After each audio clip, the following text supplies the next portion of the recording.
around the time Trump became the nominee. And look, he very early on allied himself with Putin's policies. I mean, to pull out of NATO, for goodness sakes, right?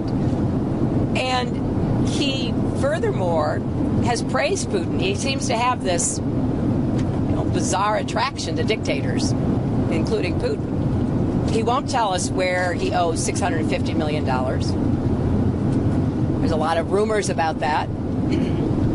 And he has, made it clear that he doesn't particularly care whether Putin and the intelligence services attack American institutions. So, got some water? Yep. Thank you. Thanks.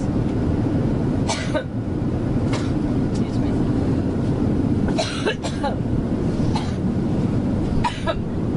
I'll be right back.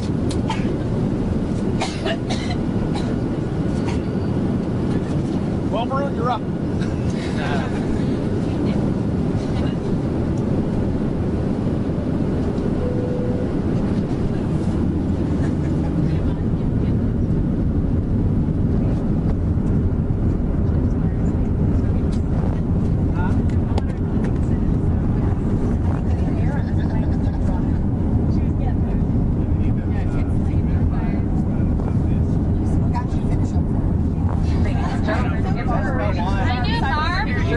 Seatbelts are securely fastened. Seat backs and tray tables are available upright in locked position. Window shades are open. All arm belts down, and all carry-on items properly stowed. All electronic devices must be turned off and stowed. Wi-Fi will now be unavailable. Thank you. Poor Barb, that's never happened to us. Never drive a private plane. You guys eat all the time. Every time I turn around, you guys eat. Are you calling us?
What Paul shoots right now live. Once we land, we can feed that out live. I totally get it. Yeah, it's up here. I was trying to avoid getting on. Am I still rolling? I guess not. One thing you know from my doctor's letter is I have seasonal allergies. So, yes. And we went back and looked. I had the same problem last Labor Day. I keep thinking that, I'm going to avoid it. But I'm going to go back to your question. Yes. Getting to a yes, but I'm not sure. Yes, that Trump is trying to give the election. I mean, Russia's trying to give the election. Well, I'm not going to jump to conclusions.